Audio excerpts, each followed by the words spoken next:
जय हिंद, वंदे मातरम। साथियों, आप सभी का एक बार फिर से स्वागत है आज की इस वीडियो में।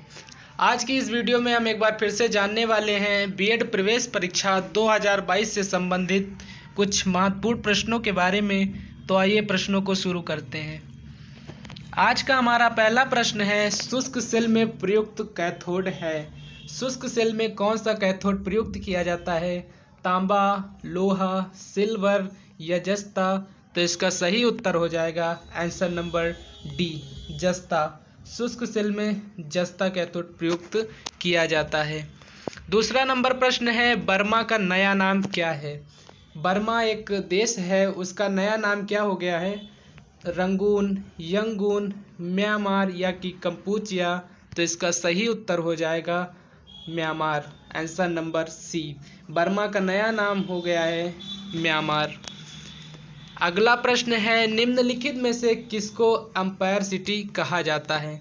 निम्नलिखित में से वह कौन सी सिटी है, वह कौन सा शहर है जिसको एम्पायर सिटी के नाम से जाना जाता है? न्यूयॉर्क है, रोम, एवर्डीन या वाशिंगटन? तो इसका सही उत्तर हो जाएगा न्यूयॉर्क। न्यूयॉर्क को एम्पायर सिटी के नाम से भी जाना जाता है। अगला प्रश्न है, किस दिन राष्ट्रीय मतदाता दिवस मनाया जाता है? राष्ट्रीय मतदाता दिवस भारत में किस दिन मनाया जाता है? 25 जनवरी, 25 फरवरी, 25 मार्च या 25 अप्रैल? तो इसका सही उत्तर हो जाएगा 25 जनवरी। भारत में राष्ट्रीय मतदाता दिवस 25 जनवरी को मनाया जाता है। अगला प्रश्न है, टर्की की राजधानी है। टर्की की राजधानी क्या है? अंकारा, बेरूत, तेहरान या अम्मान? तो इसका सही उत्तर हो जाएगा अंकारा। टर्की की राजधानी क्या है? अंकारा। अगला प्रश्न है, कौन सा ध्रुवीय यौगिक नहीं है? निम्नलिखित में से कौन सा ध्रुवीय यौगिक नहीं है? HCl, HF, कार्बन टेट्राक्लोराइड या कि जल? तो इसका सही उत्तर हो जाएगा CCl4। CCl4 कार्बन टेट्राक्लोराइड एक ध्रुवीय यौगिक नहीं है। अगला प्रश्न है, मोटर गाड़ियों में साइड की वस्तुओं को देखने के लिए प्रयुक्त दर्पण कौन सा होता है? उत्तल दर्पण का प्रयोग किया जाता है या अवतल दर्पण का प्रयोग किया जाता है, समतल दर्पण का प्रयोग किया जाता है साथियों, या निम्नलिखित में से किसी का भी नहीं? तो इसका सही उत्तर हो जाएगा उत्तल दर्पण। मोटर गाड़ियों में साइड की वस्तुओं को देखने के लिए उत्तल दर्पण का प्रयोग किया जाता है। अगला प्रश्न है, ऑस्ट्रोमलेशिया रोग किस विटामिन की कमी से होता है? बहुत ही महत्वपूर्ण प्रश्न है साथियों, इसको स्टार करके रख लीजिए। ऑस्ट्रोमलेशिया रोग किस विटामिन की कमी से होता है? कई बार परीक्षाओं में पूछा जाता है। विटामिन ए की या बी की, सी या कि डी की? तो इसका सही उत्तर हो जाएगा विटामिन डी। विटामिन डी की कमी से ऑस्ट्रोमलेशिया रोग हो जाता है या होता है। अगला प्रश्न, नेशनल रिमोट सेंसिंग एजेंसी कहाँ पर स्थित है? नेशनल रिमोट सेंसिंग एजेंसी कहाँ पर स्थित है? सातनगर, हैदराबाद, बेंगलुरु या चेन्नई? तो इसका सही उत्तर हो जाएगा Hyderabad. National remote sensing agency कहाँ पर स्थित है? हैदराबाद में।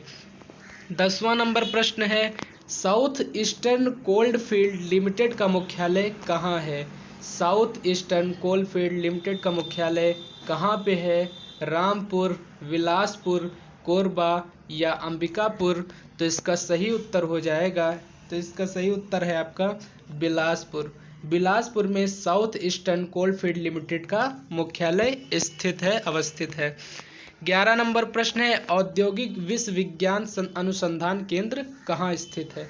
औद्योगिक विश्वविज्ञान अनुसंधान केंद्र कहाँ पर स्थित है? नागपुर में है, लखनऊ में है, देहरादून या कि मैसूर में? तो इसका सही उत्तर हो जाएगा लखनऊ। उत्तर प्रदेश की राजधानी नवाबों के शहर लखनऊ में औद्योगिक विश्वविज्ञान अनुसंधान केंद्र स्थित है। 12 नंबर प्रश्न है साथियों, रक्त में वह कौन सा तत्व है जो कि रक्त को वाहिकाओं में जमने से रोकता है? रक्त में वह कौन सा तत्व पाया जाता है जो रक्त को वाहिकाओं में जमने से रोकता है? हीमोग्लोबिन है, ऑक्सी हीमोग्लोबिन, हिपैरिन या विटामिन के? ये भी बहुत ही ज़्यादा महत्वपूर्ण प्रश्न है। तो इसका सही उत्तर हो जाएगा हिपैरिन। रक्त को वाहिकाओं में जमने से रोकता है कौन सा तत्व? हिपैरिन। हिपैरिन रक्त को वाहिकाओं में जमने से रोकता है। 13 नंबर प्रश्न है, आर.के. लक्ष्मण नामक कार्टूनिस्ट किस अखबार से संबंधित थे? ये सब सारे प्रीवियस ईयर के क्वेश्चंस हैं जो कि बहुत ज़्यादा महत्वपूर्ण भी हैं और आगामी परीक्षा जो 2022 में होने वाली है उसमें आ सकते हैं। 13 नंबर प्रश्न है, आर.के. लक्ष्मण नामक कार्टूनिस्ट किस अखबार से संबंधित थे? Pioneer, Hindustan Times, Times of India या स्टेटमैन्स? तो इसका सही उत्तर हो जाएगा Times of India. RK. Laxman नामक जो एक कार्टूनिस्ट थे, आर.के. लक्ष्मण जी, ये टाइम्स ऑफ इंडिया अखबार से संबंधित थे। 14 नंबर प्रश्न है, स्टेनलेस स्टील किन अवयवों का मिश्रण होता है? स्टेनलेस स्टील जो होती है वो किन किन अवयवों का मिश्रण होता है? लोहा कार्बन का होता है, लोहा जिंक, तांबा जिंक या लोहा निकिल और क्रोमियम का? तो इसका सही उत्तर हो जाएगा answer number D, stainless steel लोहा निकिल और क्रोमियम का एक अवयव का मिश्रण होता है। भारत में पिन कोड प्रणाली कब लागू की गई? भारत में पिन कोड प्रणाली कब लागू की गई? 1972 में, 1947 में, 1950 में या 1982 में? तो इसका सही उत्तर हो जाएगा 1972। भारत में पिन कोड प्रणाली सन 1972 ईस्वी में लागू की गई थी। 16 नंबर प्रश्न है साथियों, किस समिति ने त्रिस्तरीय पंचायत प्रणाली की अनुशंसा की?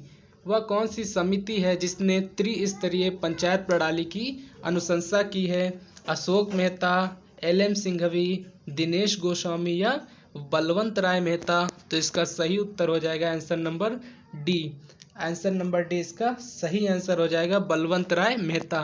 बलवंत राय मेहता साहब ने त्रिस्तरीय पंचायत प्रणाली की अनुशंसा की थी। अगला प्रश्न है, टाइलिन एंजाइम का संबंध है? टाइलिन एक एंजाइम होता है, इस एंजाइम का संबंध किससे होता है? आंतरिक रस से होता है, जठर रस से होता है, लार से होता है या उपरोक्त में से किसी से नहीं होता है? तो इसका सही उत्तर हो जाएगा answer number C, ptyalin enzyme का संबंध लार से होता है।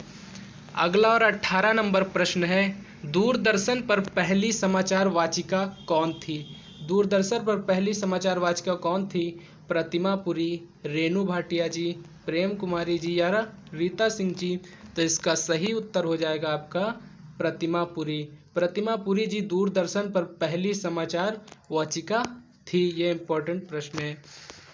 अगला प्रश्न है, कौन सा कृत्रिम बंदरगाह है? निम्नलिखित में से कौन सा बंदरगाह कृत्रिम है? चेन्नई, विशाखापट्टनम, मुंबई या उपरोक्त में से कोई नहीं? तो इसका सही उत्तर हो जाएगा चेन्नई। चेन्नई एक कृत्रिम बंदरगाह है। अगला और अंतिम प्रश्न है आज का, ऑल इंडिया रेडियो की स्थापना कब हुई? ऑल इंडिया रेडियो की स्थापना किस वर्ष में हुई थी? 1927, 1950, 1947 या 1936 में? तो इसका सही उत्तर हो जाएगा 1936। 1936 ईस्वी में ऑल इंडिया रेडियो की स्थापना की गई थी। दोस्तों, आज की इस वीडियो में फ़िलहाल इतना ही। मिलेंगे एक नई वीडियो के साथ, तब तक के लिए जय हिंद,